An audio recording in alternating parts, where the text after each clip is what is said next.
An important event like the Project Diversity graduation, of course, should be marked with the very best of everything. So you have the best location here at Grange in this brand new facility. You have the best MC. And today you have the best keynote speaker as well. Our speaker has been at the helm of Grange Insurance since 1999, and during that time, Grange has grown to be one of the big kids on the block. Revenues have doubled, assets have skyrocketed, and the headquarters have been given quite a facelift. He introduced a concept called EODB, Ease of Doing Business. Now, I thought it was elbows on the bar, but I was told I was wrong.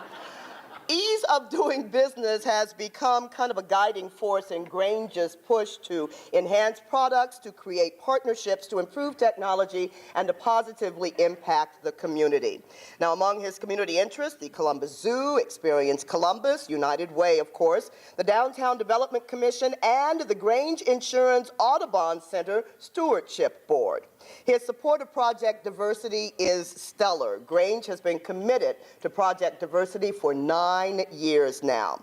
Now, I tease him a lot, but I do it out of love, and believe me, he gives it right back to me. He is one of my favorite people. I am going to miss him horribly when he retires at the tender age of 57. Ladies and gentlemen, my favorite insurance stud, Phil Urban.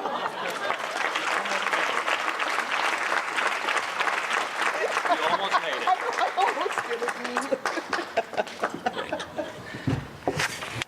Thank you, Angela. I got to tell you, I'm always nervous when I find out that Angela's on the program with me, and she's going to introduce me. So thank you. You were gentler than many other times. I appreciate it. I love Project Diversity. This is clearly one of my favorite events. I think I've been to every single one since I've been CEO. It's something that I wouldn't miss. I congratulate and revere the fact that you folks are so interested in our community that you're willing to take your time and learn how to be an effective board member in such an important area as the not-for-profit world of our community.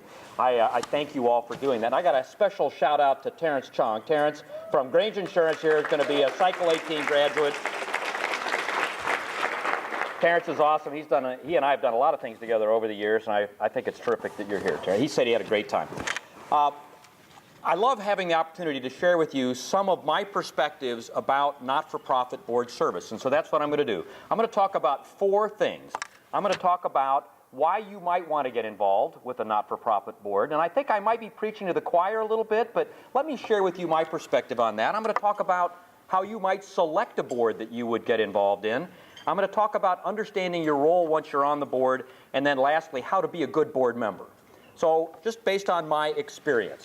So first of all, why would you want to get involved on a not-for-profit board? And the most obvious and first thing on my list is it's an opportunity and in my opinion, an obligation for all of us to give back.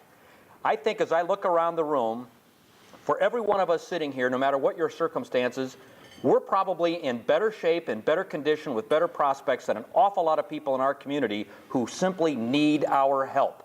And the opportunity to give back, well, that's motivation enough for most people to want to get involved in not-for-profit boards. So I could stop there. But I have some other reasons why you might want to get involved, things that I have experienced that you might find of interest as well. How about this one? You should be involved on a not-for-profit board because it is career enhancing. Let me tell you what I mean. There's a couple of points here I think are very interesting to think about. Think about it in a not-for-profit world. In the not-for-profit world, there's a scarcity of resources, most notably money. 50 cents is important in a not-for-profit world. You can almost never solve a major problem at a not-for-profit by applying money to it and making it go away, because the money doesn't exist. You just can't do that. Now, of course, in a for-profit world, we also have to be careful and we have to be good stewards of our money. But there are opportunities for us, because we have more resources, to solve our problems by writing a check.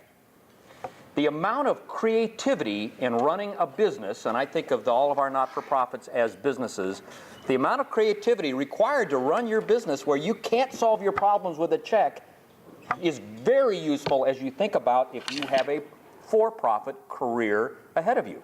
It just increases your creativity.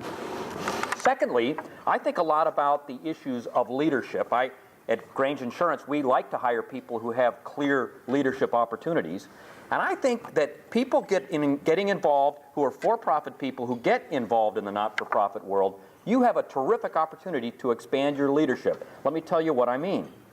See, in a for-profit world, there's a clear line of accountability. There's a boss and a supervisor, and at the end of the day, you could say to people, certainly I could, do it because I said so.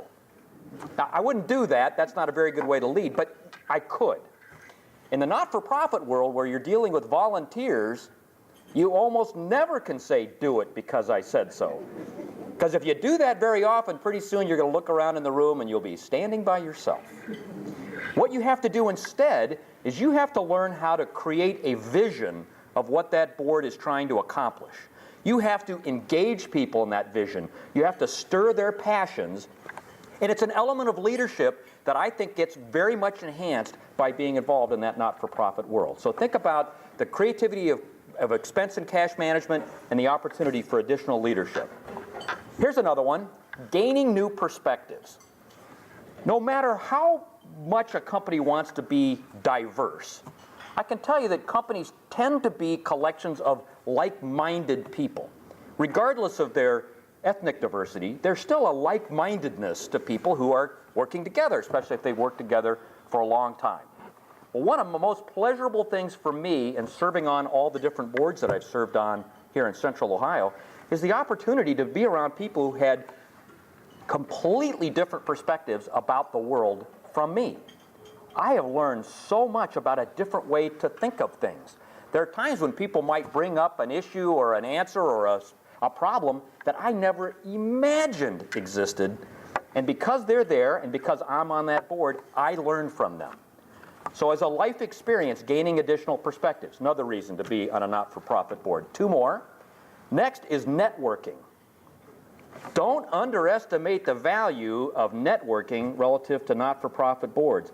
Some of my very closest friends in Central Ohio are people that I met along the way at the zoo or at Experience Columbus, or there's Xenia sitting right there, or a number of other places, and these are people that I have had terrific relationships with.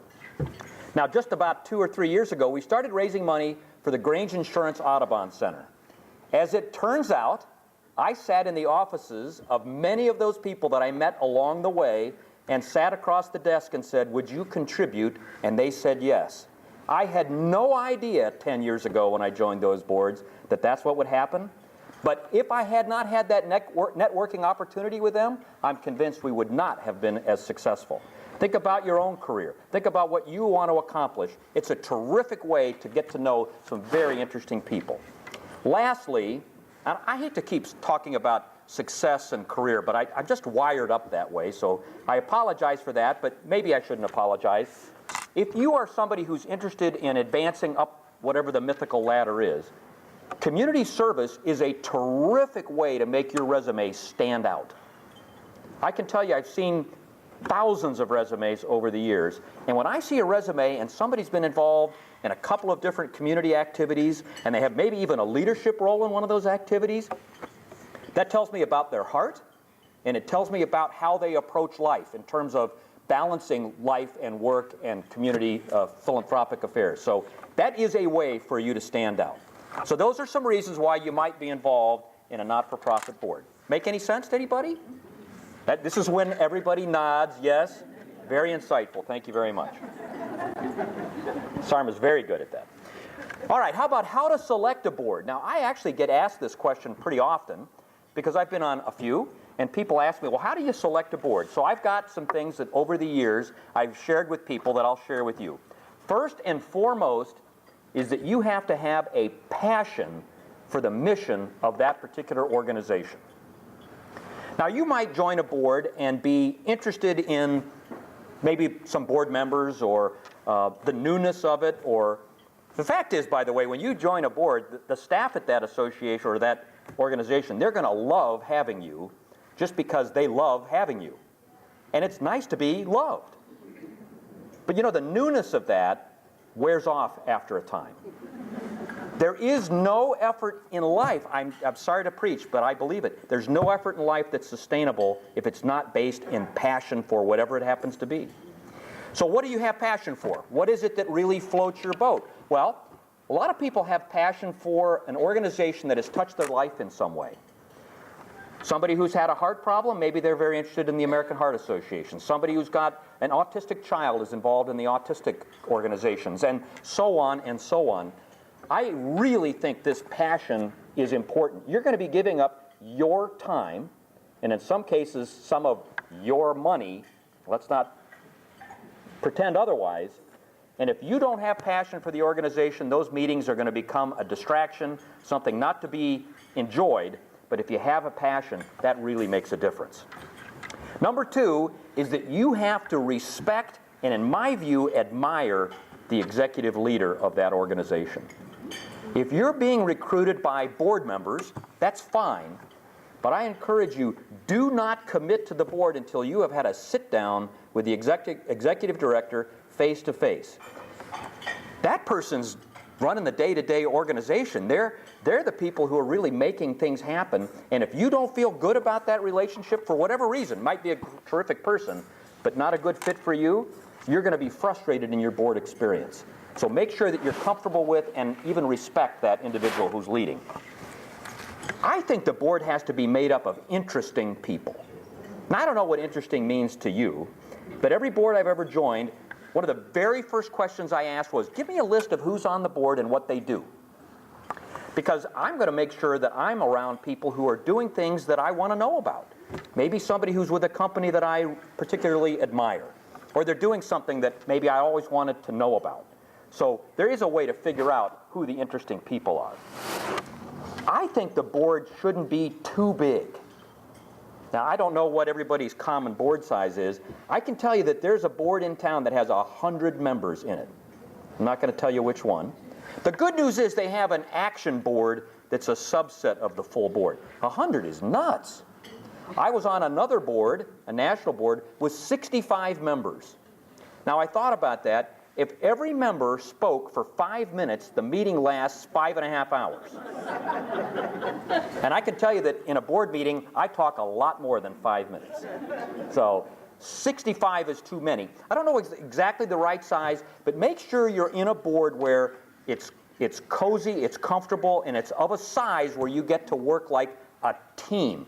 A team of 100 people is very unwieldy. Go someplace where you can make a difference. Boy, I have said that over and over again. If you're just a pretty face for that board, don't do it. Go to where you can actually add value and make a difference so that when your board service is over, people look at that and say, wow, am I glad that person was involved in our organization. We're better off for their involvement.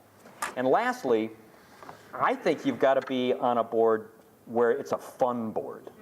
And if you meet some of the board members and you like them and you have fun, that tells you something right there. Because I think you can be serious. I've always thought this. You can be serious and purposeful and have a great time. In fact, I think that's critical.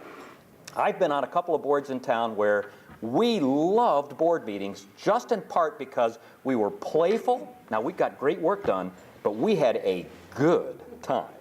So I think that is a critical part of board service. How to be a good board member. So, here's number one, always make the meetings. There's nothing that drives the not-for-profit people crazy than the fact that about a third, I would say in my experience on the average, about a third of the board members do not show up.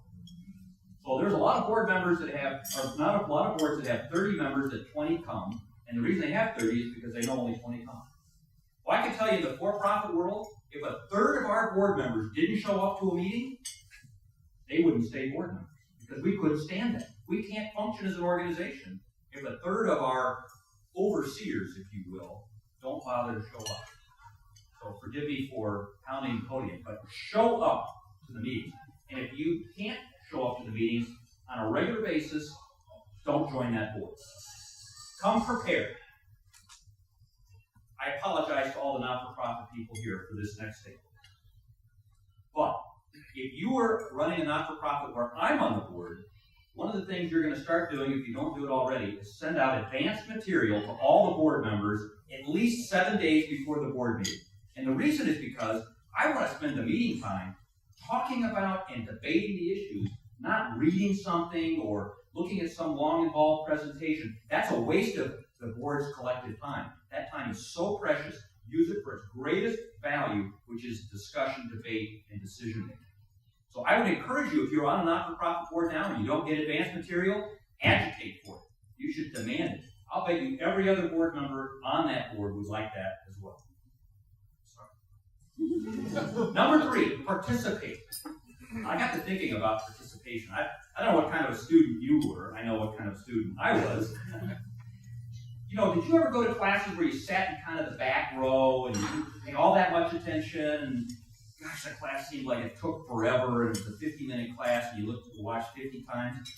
How about the classes where you sat in the front row, and you sat up, and you took notes, and you raised your hand, and you answered questions? The time would fly by. Suddenly the 50 minutes were gone. Well, there's a message to being involved in not-for-profit boards that I think correlates with that perfectly. Participate. That's why you're there. I simply do not understand board members who sit in board members and say nothing. Sorry, why are you there? If you're not weighing in, what value are you adding? Exactly. So I encourage you to participate. Here's something that I do. I'm on a couple of for-profit boards too. I always keep sort of a side note list going during the meeting. And these are notes that I want to share with the executive director or the CEO after the meeting. They're not points that I want to have publicly made, but that I think are important, like, gee, the way you presented that point could have been better made, or the materials that you sent out were a little vague in this particular area. I usually have, 2, 3, 4, 50, 60 points that I want to share, and then after the meeting, and I do it very quickly, literally within 24 hours, because otherwise I'll forget. While it has immediacy, I'll send an email to the executive director and say, here are some observations. They're kind of used to that from me. It's a great practice. And remember, your job as a board member is to help that leader, that executive director, be successful. And so coaching from a board perspective can be a very valuable thing to that leader. Next point, learn how to ask questions of the staff correctly. I have been both staff and board member, so I know whereof I speak. Let me give you an example. Here's the wrong way to ask a question. Why did you do that? Here's the right way to ask the same question. What other options did you consider? Now, as the recipient, it's the same question, but the way you feel about it and the level of defensiveness that you might exhibit is going to be completely different in the second question, yet the same information gets pulled out, put on the table to debate. Here's another one. That's a bad idea.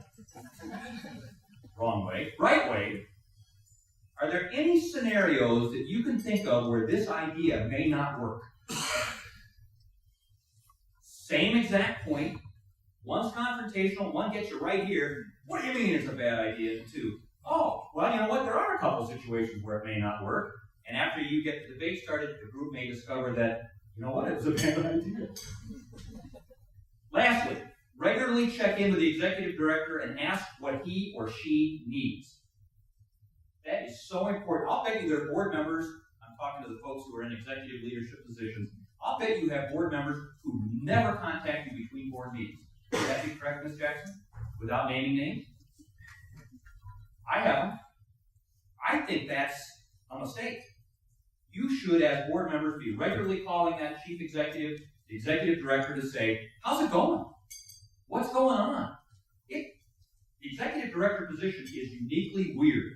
It's very hard for the executive director to have somebody to just talk to. And one of the values a board member brings to that table is the opportunity for the executive director in a very safe, secure way say, you know what's bothering me? And then fill in the blank. And so that kind of relationship is where you can be really value-added. So there's the Phil Urban primer on not-for-profit board service. So you know why you want to get involved, you know how to select a board, you know how to understand your role and what the key roles might be, and then how to be a good board. I applaud you all in advance for your service if you're not yet involved. If you are involved, thank you for what you do. Central Ohio, for those of you who have not lived elsewhere, and I have lived elsewhere, is a uniquely warm, welcoming, friendly, supportive community. And I know that sounds like just so many words to those of you who don't know anything about Columbus, Ohio, because that's all you know. Let me just tell you that this organization, United Way, and this community, Central Ohio, is unique and wonderful and special. You are so fortunate to be here to enjoy that culture. Thank you very much, and congratulations for your effort. United Way, you do a great work with Project Diversity. Thank you.